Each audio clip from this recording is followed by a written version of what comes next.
m'appelle Bruno Désiré, j'ai 60 ans. Je viens à l'atelier depuis 1 an. Si je viens ici, c'est parce que tous les gens ont la même maladie, quoi. Tous les gens sont atteints d'un cancer. Et puis tous les gens qui sont là sont plutôt positifs dans leur discours, donc ça fait du bien. Voilà, et vous écoutez votre respiration. Très très bien. Et n'oubliez pas qu'il n'y a rien à réussir. Il y a juste à écouter.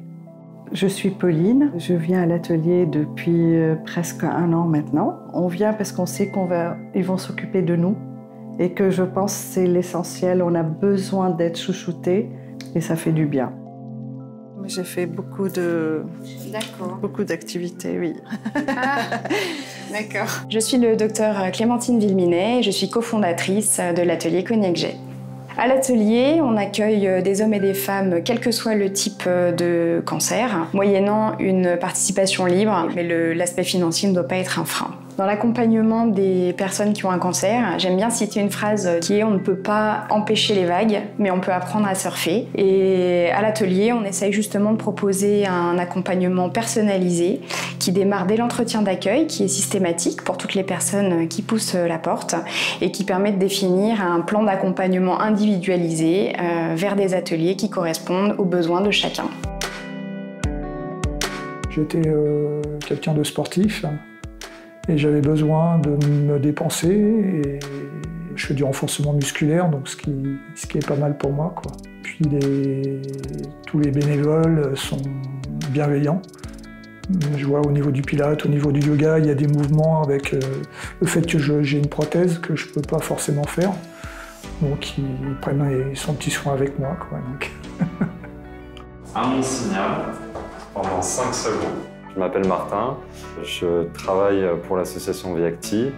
Alors le sport adapté, c'est une démarche qui vise à permettre à chacun d'accéder à l'activité physique. Peu importe son état de santé, de séance en séance, on construit une confiance en soi, on augmente l'estime de soi. Je m'appelle Anne-Cécile Ratzin-Basson, je suis styliste médicale. Je fabrique des vêtements et des accessoires adaptés à plein de pathologies différentes. J'ai décidé de m'engager au sein de l'atelier parce que je pense qu'on peut très vite se perdre quand on a une maladie. Et moi, en tant que styliste, je suis là pour donner des petites clés hyper faciles pour qu'on se sente bien dans sa peau parce que le vêtement, faut pas l'oublier, c'est un des outils les plus démocratiques pour bien s'exprimer, pour être bien dans sa peau. On a fait le choix de réunir en un même lieu toutes nos activités qui se regroupent en 5 domaines. La détente et l'équilibre, avec l'ostéopathie, la sophrologie, la méditation notamment et encore d'autres. La mise en mouvement, avec le sport adapté notamment. Le soutien psychologique, l'aide au retour à l'emploi. Et la mise en beauté, avec le stylisme médical.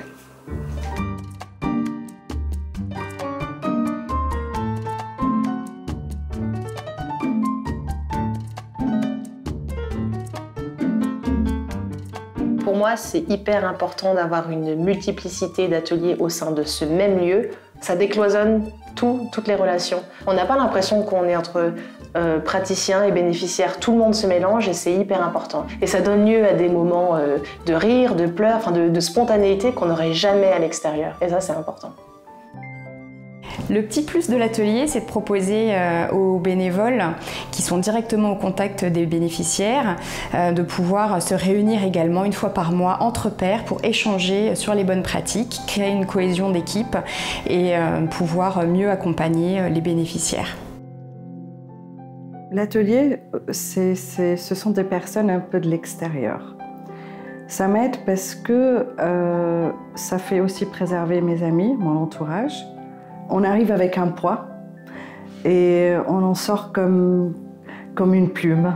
Je sais pas, une plume, c'est vraiment très léger. On est tellement bien. Et d'ailleurs, je pars jamais directement après une activité. Je reste pour un thé. On se sent comme à la maison. C'est vraiment un lieu magique. Vraiment, ça me rappelle un peu comme dans mon pays, en toc-toc chez le voisin et on vient prendre un café.